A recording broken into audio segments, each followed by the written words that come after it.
उत्तराखंड आप देख रहे हैं, आपके साथ मैं हूं चांदनी धवन। नमस्कार, मैं हूं नीलू और अब खबरों की शुरुआत करते हैं। और सबसे पहले बात देहरादून से, जहां से बड़ी खबर आ रही है। यूके SSSC पेपर लीक मामले में बड़ा एक्शन हुआ है। सरकार ने एक्शन लेते हुए तत्कालीन सचिव संतोष बडोनी को सस्पेंड कर दिया है। लापरवाही के मामले में बडोनी के सस्पेंशन पर देर रात कार्रवाई हुई है। वहीं विपक्ष भी बडोनी को लेकर लगातार मुद्दा बना रहा था। तो इस पूरे मामले में लगातार एक्शन हो रहा है। यूके SSSC पेपर लीक मामले में अब एक और बड़ा एक्शन हुआ है। सरकार ने एक्शन लेते हुए तत्कालीन सचिव संतोष बडोनी को सस्पेंड कर दिया है। लापरवाही के मामले में संतोष बडोनी सस्पेंशन उनका हो गया देर रात। बताया जा रहा है कि विपक्ष भी बडोनी को लेकर लगातार मुद्दा बना रहा था और सरकार इस पूरे मामले में कोई कोर-कसर नहीं रखना चाहती थी। जांच के दायरे को लगातार बढ़ाया जा रहा था और उस समय के तत्कालीन सचिव संतोष बडोनी को अब सस्पेंड कर दिया गया है। देर रात संतोष बडोनी को सस्पेंड किया गया।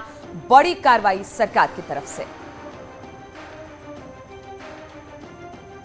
तो तत्कालीन सचिव संतोष बडोनी को सस्पेंड कर दिया गया है। यूके SSSC मामले में बड़ी खबर सामने आ रही है। देर रात तत्कालीन सचिव संतोष बडोनी को सस्पेंड किया गया क्योंकि लगातार अगर विपक्ष की बात की जाए तो वो संतोष बडोनी को लेकर सरकार को घेर रही थी और अब संतोष बडोनी का सस्पेंशन हो चुका है। बातचीत करने के लिए दीपांकर भट्ट इस वक्त देहरादून से हमारे साथ फोन लाइन पर जुड़ गए हैं। दीपांकर, बड़ी खबर, क्योंकि अब और सरकार किसी तरह की कोई कोताही नहीं करना चाह रही थी। जांच लगातार आगे बढ़ रही थी और संतोष बडोनी को लेकर लगातार सवाल उठ रहे थे, इसलिए ये कार्रवाई।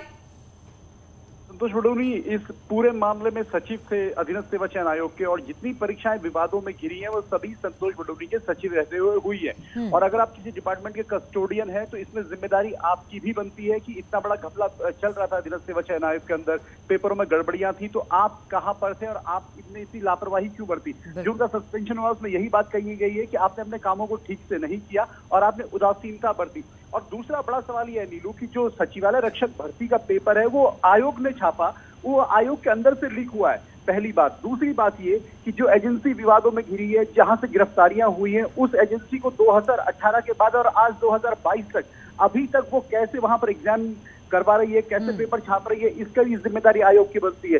और अब जब संतोष बडोनी का निलंबन हुआ है, सस्पेंशन हुआ है, अब ये साफ है कि और भी अधिकारी जो आयोग से जुड़े उन पर कार्रवाई होगी, जो पूर्व अध्यक्ष है उन पर कार्रवाई की डिमांड हो रही है। लेकिन कल का दिन पूरा एक्शन भरा रहा। मुख्यमंत्री ने एक तरफ विधानसभा के लिए स्पीकर को लेटर लिखा कि वहां पर जांच करवाई जाए, वहीं दूसरे संतोष बडोनी को कल सस्पेंड कर दिया गया। बिल्कुल, और सबसे बड़ी बात दीपांकर यही है कि इस पूरे मामले को लेकर लगातार सरकार की फजीहत हो रही है। हालांकि सरकार अपनी तरफ से कह रही है कि हमने इस पूरे मामले का खुलासा किया, हम लगातार इसमें सस्पेंशन की कार्रवाई कर रहे हैं, कई लोगों की गिरफ्तारी हुई है। ये सरकार अब इस मामले को लेकर कोई ढील देना नहीं चाहती दीपांकर।